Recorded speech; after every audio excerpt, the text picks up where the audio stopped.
अस्सलाम वालेकुम क्लास, कैसे हैं आप सब। अच्छा बच्चे, आज हमारे पास एक्सरसाइज 7.4 का आज फोर्थ लेक्चर है। इसमें हम 7.4 एक्सरसाइज का क्वेश्चन नंबर 2 स्टार्ट कर रहे हैं। अब क्वेश्चन नंबर 2 में देखिए क्या लिखा हुआ है कि find a unit vector perpendicular to the plane containing A and B. कि हमें एक ऐसा यूनिट वेक्टर चाहिए जो कि क्या है, परपेंडिकुलर है to the plane containing A and B. तो अगर आपको याद हो तो जैसे कि हमने 7.4 के फर्स्ट क्वेश्चन में बात की थी कि अगर कोई भी वेक्टर फाइंड करना होगा जो कि प्लेन कंटेन ए बी पर क्या है, परपेंडिकुलर, वो आपके पास क्या है, ए बी का क्रॉस प्रोडक्ट है। कि ए बी का जो क्रॉस प्रोडक्ट से जो वेक्टर आता है वो एक ऐसा वेक्टर होता है जो कि क्या है, परपेंडिकुलर है to the plane containing A and B. तो हम यहाँ पे क्या लिखेंगे, the vector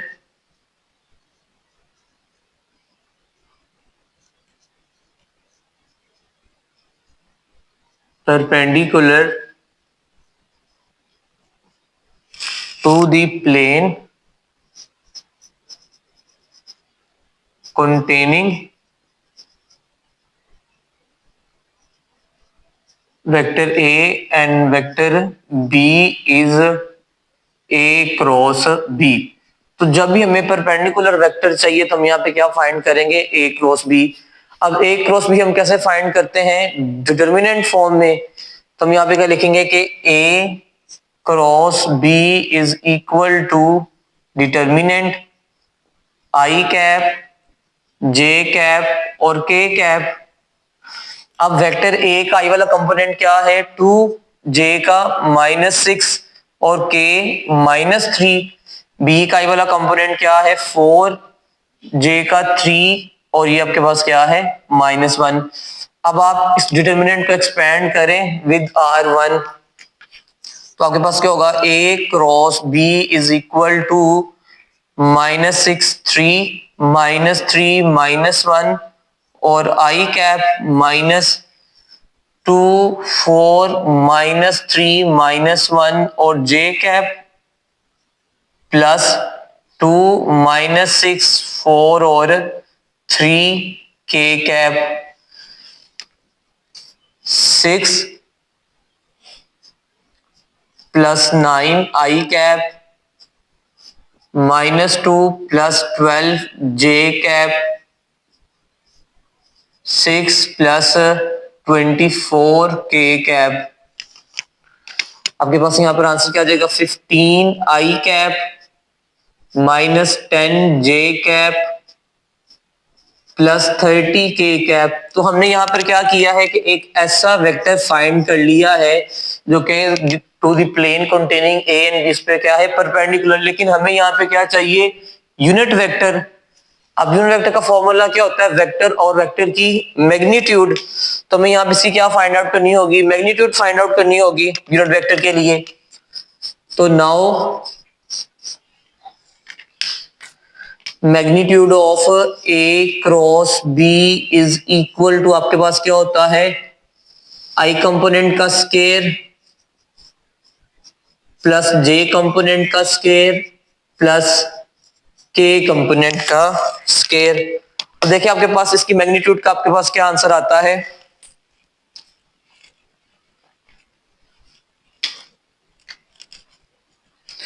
square root 15 square -10 square and 30 square. Answer is 35। तो a cross B is equal to 35। अब हम यहां लिखते हैं the required unit vector is, the required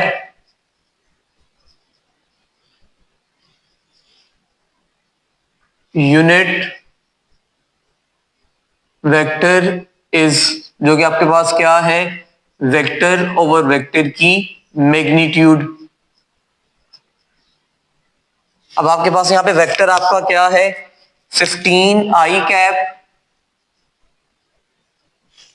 -10 J cap +30 के कैप और ओवर में आपके पास यहां पर ये क्या है, 35।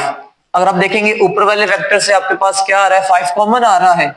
तो 5 आप यहां से कॉमन फाइंड आउट कर ले तो आपके पास क्या हो जाएगा, 3 आई कैप -2 जे कैप और प्लस 6 के कैप ओवर 35, कटिंग हो जाएगी 5 7 37 35 सॉरी। अब आप इसकी क्या करें, हर कंपोनेंट अलग अलग कर दें। 3/7 I cap minus 2/7 J cap और प्लस 6/7 के कैप। तो ये आपका क्या आ गया, required unit vector perpendicular to the plane containing A and B.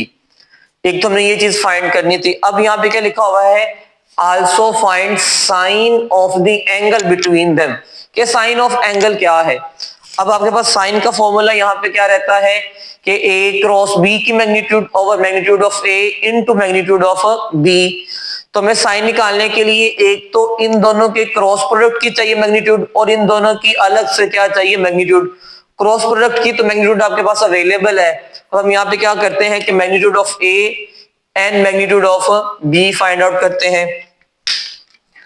अब मैग्नीट्यूड ऑफ ए आपके पास क्या होगा, vector A magnitude is equal to square root 2 square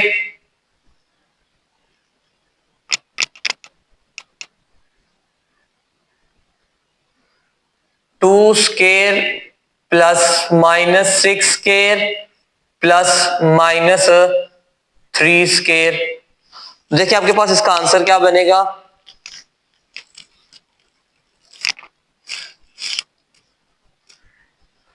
आपको इसका आंसर आ रहा है 7।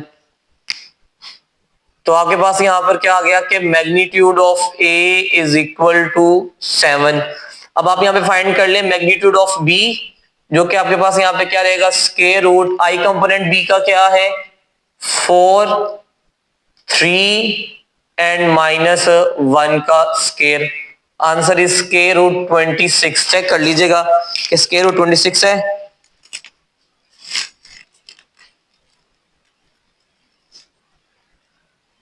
Square root 26। तो हम यहाँ पे क्या कह रहे हैं कि magnitude of b is equal to square root 26। अब हम यहाँ पे क्या लिखेंगे, the required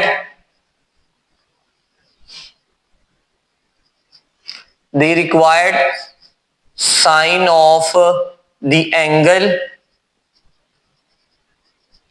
between vector a and vector b is sine of theta is equal to vector a cross B की मैग्नीट्यूड ओवर वेक्टर ए magnitude into vector b magnitude. अब vector a cross B की magnitude आपके पास क्या है 35। Vector A की magnitude आपके पास यहाँ पे क्या है 7 और बी की क्या है स्क्वायर रूट 26। तो आफ्टर कटिंग आपके पास आंसर क्या आ जाएगा 5 ओवर स्क्वायर रूट 26। तो sine of theta is equal to 5 square root 26। तो हमने साइन ऑफ एंगल भी निकाल लिया और एक ऐसा वेक्टर भी निकाल लिया जो कि क्या है perpendicular to the plane containing A and B. अब इसके जो बाकी वाले तीनों पार्ट वो भी सेम इसी पैटर्न से सॉल्व होंगे, लेकिन इसमें एक क्वेश्चन ऐसा आएगा कि जिसमें आप क्रॉस प्रोडक्ट फाइंड करेंगे तो आपके पास आंसर क्या आ जाएगा नल वेक्टर। और बात याद रहे कि नल वेक्टर क्या होता है, ये आपके पास परपेंडिकुलर टू क्या है एवरी यूनिट वेक्टर, कि वो हर यूनिट वेक्टर के साथ क्या होता है परपेंडिकुलर होता है। तो बाकी हम उसको यहाँ पे क्या करेंगे कि एंगल फाइंड आउट कर लेंगे और उसका आपके पास एंगल भी क्या आपके पास आ जाएगा 0 आ जाएगा। बाकी वाले दोनों पार्ट में आपके पास कोई ना कोई आंसर आ जाएगा। अब हम बात करते हैं क्वेश्चन नंबर 3 की। तो क्वेश्चन नंबर 3 में क्या लिखा है, find the area of triangle. हमने यहाँ पे क्या फाइंड करना है, area of triangle determined by the points P Q and R। अब एरिया ऑफ ट्राइंगल का फॉर्मूला क्या होता है, अगर हम यहां पर एक कोई ट्राइंगल जनरेट करें, जैसे कि आपने यहां पर एक ट्राइंगल बना लिया, ये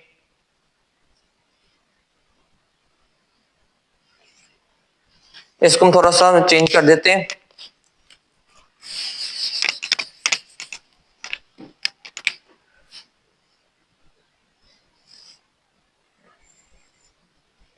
जो कि हम मैक्सिमम टाइम हम ऐसी ट्रायंगल जनरेट करते हैं।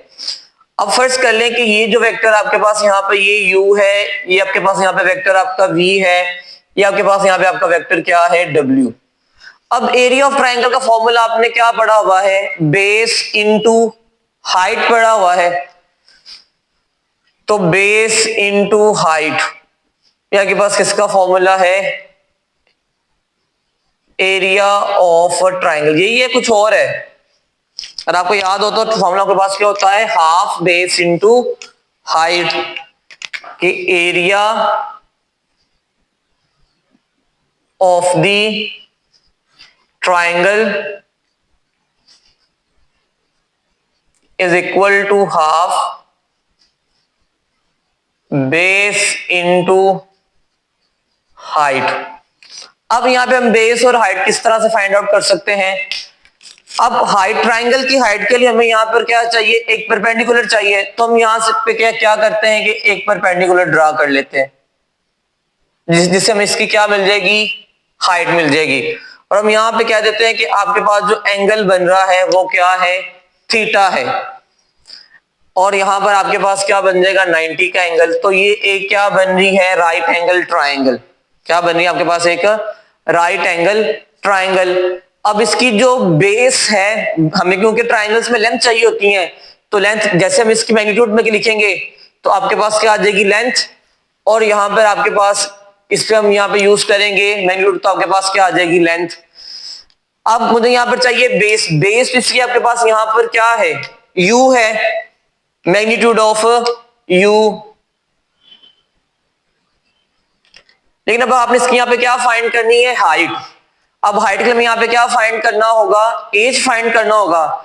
अगर हम यहां पे यूज कर लें कि साइन ऑफ थीटा का फॉर्मूला आपके पास क्या होता है, परपेंडिकुलर ओवर हाइपोटेन्यूज, ये फॉर्मूला आपके पास होता है।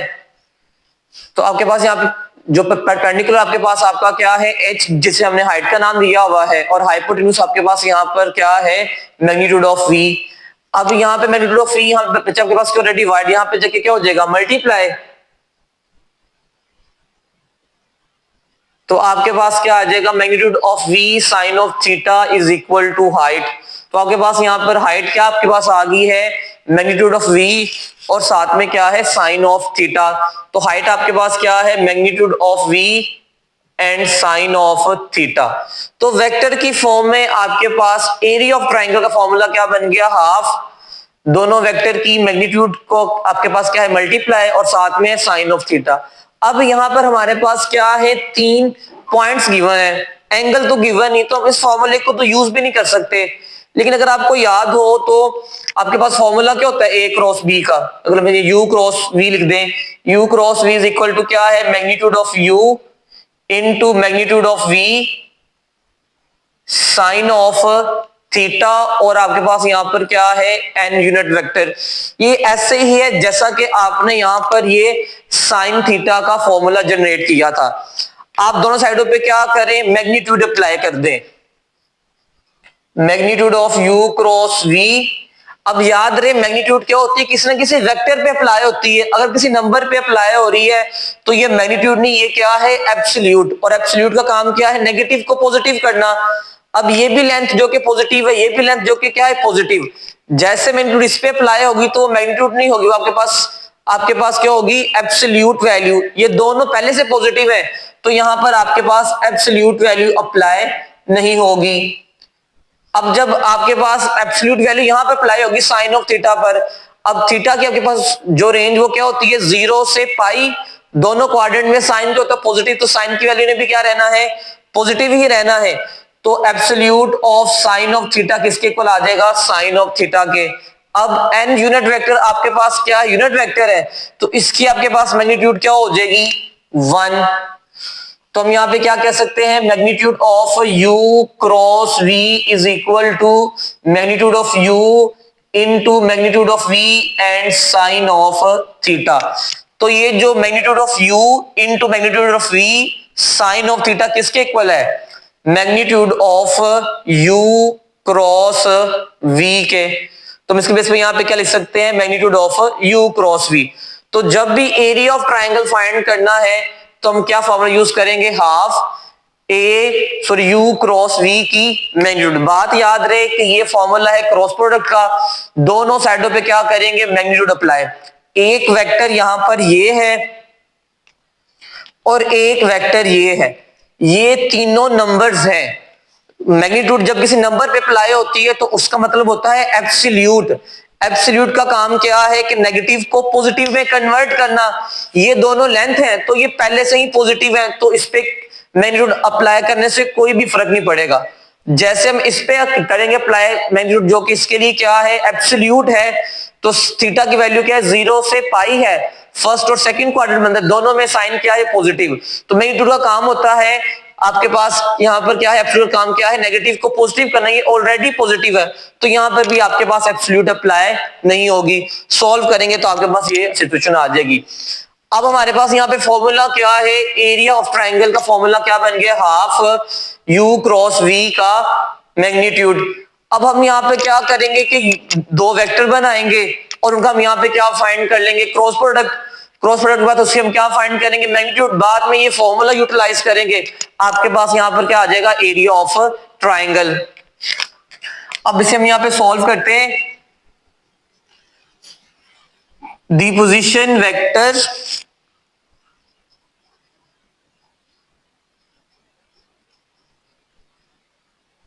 दी पोजीशन वेक्टर्स आर, आपके पास यहां पे क्या होगा, O P 0i plus 0j plus 0k, O Q आपके पास यहां पर क्या होगा, 2i plus 3j plus 2k, और ओ आर आपके पास यहां पर क्या होगा, minus I cap plus J cap and plus 4k cap. अब पॉइंट मीन क्या है, ये वर्टिसेस है ऑफ ट्राइंगल। हमें यहां पर वेक्टर चाहिए, तो हम यहां पे अगर इससे ट्राइंगल बनाना चाहें तो यहां पर,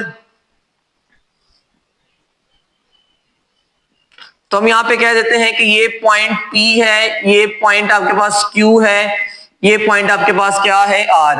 अब हमें यहां पर, जैसे कि यहां पर दो वेक्टर हमने फाइंड किए हैं, तो हमें यहां पर एक वेक्टर चाहिए PQ और एक हमें यहां पर वेक्टर क्या चाहिए, PR। हम यहाँ पे दो वेक्टर फाइंड करेंगे PQ और PR, फिर दोनों को क्या फाइंड करेंगे, क्रॉस प्रोडक्ट। पहले हम यहाँ पे फाइंड करते हैं वेक्टर PQ क्या है और वेक्टर PR क्या है। अगर हम बात यहां पे करें PQ वेक्टर, तो फॉर्मूला क्या होता है, final minus initial, OQ minus OP vector. अब OQ आपके पास क्या है, 2i plus 3j plus 2k minus 0i plus 0j plus 0k। अब 2 में से 0 माइनस करेंगे तो 2 ही रहेगा, 3 में 0 माइनस करेंगे तो 3 ही, 2 में से 0 माइनस करेंगे तो 2 ही। तो आपके पास यहां पर क्या है, पी क्यू वेक्टर आपके पास किसके इक्वल आ गया है, 2i plus 3j plus 2k। अब हम यहां पे फाइंड करते हैं वेक्टर पी आर। अब पी आर किसके इक्वल होगा, O R minus O P.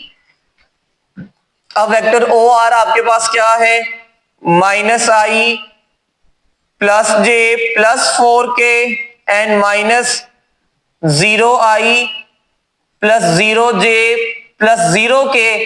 Minus करने से आपके पास आंसर में कोई फर्क नहीं पड़ेगा क्योंकि ये एक नल वेक्टर है। तो minus I plus J and plus 4k, तो आपके पास ये क्या आ गया, P Q P R vector. अब दोनों वेक्टर फाइंड कर लिए हैं, अब हमें यहाँ पे क्या फाइंड करना है, इनका क्रॉस प्रोडक्ट। अब हम यहाँ पे फाइंड करते हैं कि P Q cross P are, formula क्या रहेगा, डिटर्मिनेंट आई कैप जे कैप के कैप। अब वेक्टर पी क्यू आपके पास क्या है, 2 3 2 कंपोनेंट इसके, और वेक्टर पी आर के कंपोनेंट क्या है, -1 1 एंड 4। अब आप इसको एक्सपेंड कर लें bye R1।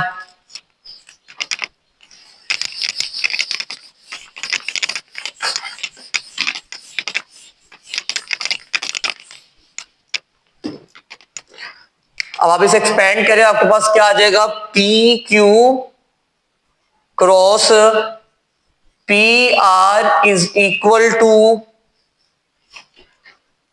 3 1 2 4 and I cap minus 2 -1 2 4 J cap plus 2 3 -1 and 1 K cap. तो आपके पास यहां पे क्या हो जाएगा, 12 - 2 आई कैप 8 + 2 जे कैप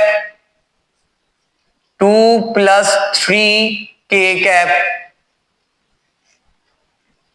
आपके पास यहां पर आंसर क्या आ जाएगा, 10 आई कैप माइनस 10 जे कैप और प्लस 5 के कैप। तो आपके पास यहां पे क्या आ गया, P Q cross P R. अब आप यहां पे क्या फाइंड कर लें, इसकी मैग्नीट्यूड फाइंड आउट कर लें। Magnitude of P Q cross P are, formula आपके पास यहां पे क्या रहेगा, वेक्टर आई का स्केयर, वेक्टर जो आपके पास सॉरी आपके पास क्या है कि आई कंपोनेंट का स्केयर प्लस जे कंपोनेंट का स्केयर और प्लस के कंपोनेंट का स्केयर। तो P Q cross P R की आपके पास यहां मैग्नीट्यूड क्या आ जाएगी, square root 10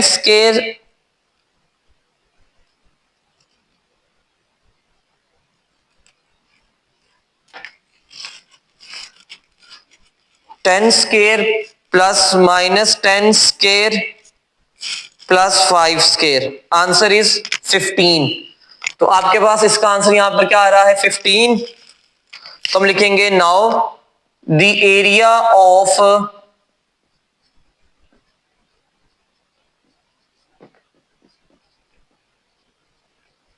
triangle is half into magnitude of PQ cross PR, half और आपके पास मैग्नीट्यूड यहां पे कितनी है 15, डिवाइड करेंगे तो आपके पास क्या आ जाएगा 7.5। तो बाकी इसका जो सेकंड पार्ट है वो भी सेम इस जैसा ही है, आप ट्राई कीजिएगा, अगर ना हुआ तो पूछ लीजिएगा। अब तक के लिए इतना ही।